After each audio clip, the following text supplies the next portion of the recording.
Om Tat Sat. Welcome to Jyotirmayananda Society, a journey to self-realization. Please subscribe our channel for the mystical meanings of the scriptures and to enjoy daily satsang with us. We are currently exploring the book Yoga of Perfection, Srimad Bhagavad Gita summarized, commentaries by Swami Jyotirmayananda Maharaj, narrated by myself, Swami Nikhilananda. So today we will be studying verse number 27 from chapter 14. Lord Krishna says, Brahmano hi pratisthaham amritasya vyayasya cha shashvatasya cha dharmasya sukhasya ekantikasya cha. Meaning, for I am the abode of Brahman, who is immortal, immutable, eternal, an embodiment of virtue and absolute bliss. Explanation. Lord Krishna concludes his exposition of the nature of a sage who has transcended the three gunas by describing the immortal God and the immortal goal that is to be reached by the sage. So, that is the ultimate journey on this path to self realization. The fruit of unswerving devotion to the divine self cannot be perishable and fleeting. This fruit is the form of self realization. A yogi attains union with the divine self. The meaning Yog comes from the root letter Yuj, which means to unite. So that's why we have yoga, such a commonly used parlance these days. But yog really means to unite with the divine. He becomes Brahman. Brahman himself is the absolute abode of all beings. The expression the abode of Brahman is used from a figurative point of view. Brahman alone is the abode and the sustenance of all that exists. Brahman is the name given to the all pervading consciousness, the one God under which this whole multiplicity exists. Everything of this world is subject to mortality, mutability, transiency, and limitation. But the self is untouched by that.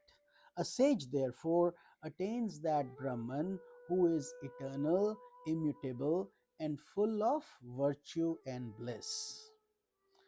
Meditation on Om is a great way to enhance our spiritual practice, and it consists of the three gunas and beyond. The three gunas, as we know, are sattva, rajas, and tamas, and beyond is the absolute. So, the Sanskrit letter Om symbolizes the entire world process consisting of the three gunas of nature. Sattva, as we know, is purity and harmony, rajas, passion and activity, and tamas, inertia and darkness. It also symbolizes the absolute self, which transcends the three gunas and the entire world process. Thus, Om is the name of the divine self, and meditation on Om with proper understanding and feeling leads one to Samadhi or superconsciousness. He becomes supremely blissful. His sorrows terminate forever. The person who is trying to achieve self realization and is walking on this journey, he has realized the cessation of the world process. This is the goal of human existence. His virtue is no longer limited. He becomes the embodiment of absolute goodness and virtue. He is no longer confined to time and space. He is no longer subject to birth and death. The glory of such a sage is beyond all descriptions. May you endeavor to attain the glorious goal of self realization presented in these teachings so beautifully by Lord Krishna. May the divine self in the form of Lord Krishna bless you all. Let us talk about the three types of karma. Karma, as you know, is a very commonly used word which means action, and the fruits of karma is what we go through, the reaction of the karma. So there are three types of karmas.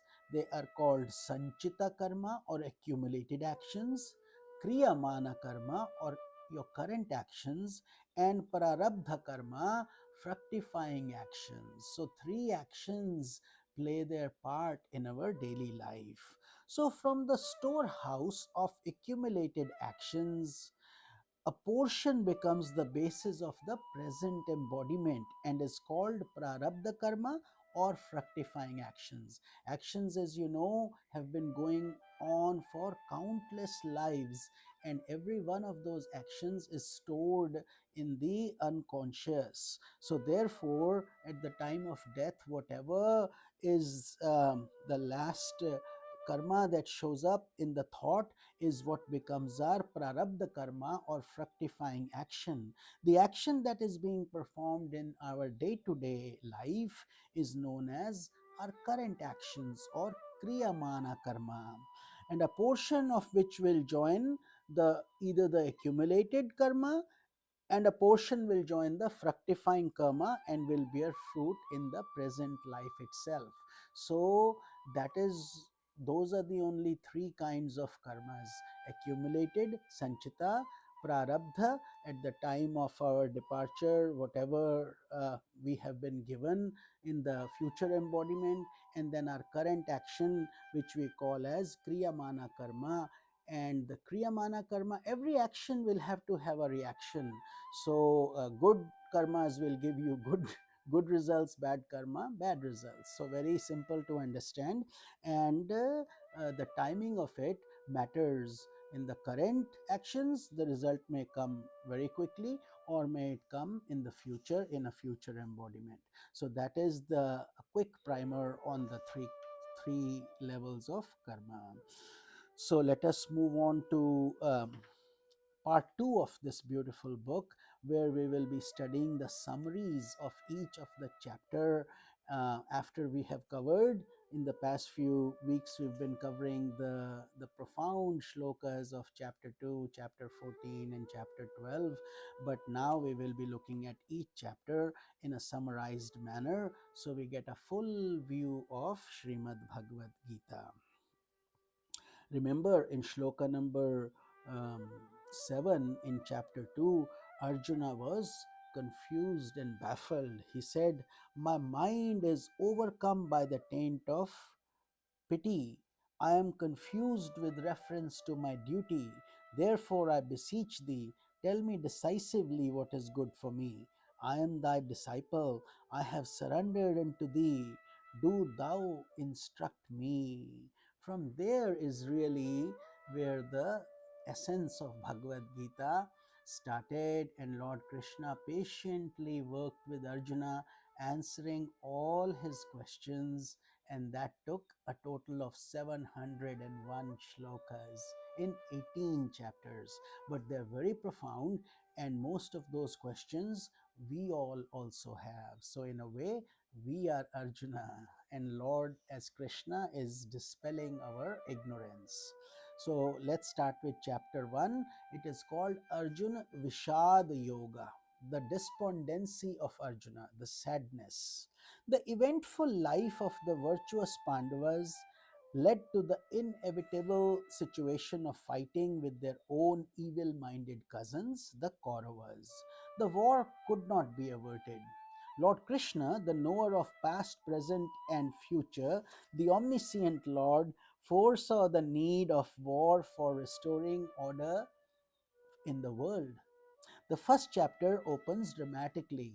Dhritarashtra, the blind king, the father of the sinful Kauravas, is desirous of knowing the events of the battle. His charioteer, Sanjay, has been granted the intuitional vision by which he sees all happenings of the battlefield without any obstruction. He sees even the thoughts and the feelings of the heroes, which most people, as we know, cannot easily do. But in this case, with God's blessings, with Ved Vyasa's blessings, he had Divya Drishti, he had that vision. So Dhritarashtra asks Sanjay to relate to him all the happenings of the battlefield. Sanjay relates how Duryodhana went to Acharya Drona and described to him the army of the Pandavas and his own army, the army of the Kauravas. Bhima, Arjuna, Virata, Drupada, Drishtaketu, and others were the heroes on the side of the Pandavas, while Bhishma, Drona, Karna, Kripa, Ashwathama, and others were the heroes on the sides of the Kauravas. Bhishma was the general in chief of the Kaurava army, and Drishtadyumna was the general in chief of the Pandava army. Krishna is the charioteer of Arjuna. He has a golden garment on his body. The chariot of Arjuna is drawn with white horses. The heroes of both parties blow their conches, creating a tumultuous sound, rendering the hearts of the cowards. Esoterically, Arjuna represents the individual soul, the owner of the body chariot to which purified senses are yoked as the white horses. Krishna is the driver of this body chariot. He is the guide and cause of ultimate victory. Though Krishna does not fight in the battle, yet his silent favor is sufficient to bring victory for Arjuna. Krishna is the supreme being. His golden apparel is symbolic of the cosmic mind or the higher self. The battlefield is symbolic of the mind of the spiritual hero, in which there is a battle between the forces of purity and the forces of darkness. So, with this, we conclude our satsanga for today, and we will continue this chapter 1 summary in tomorrow's satsang. This is Swami Nikhilananda. Hari Om Tat Sat.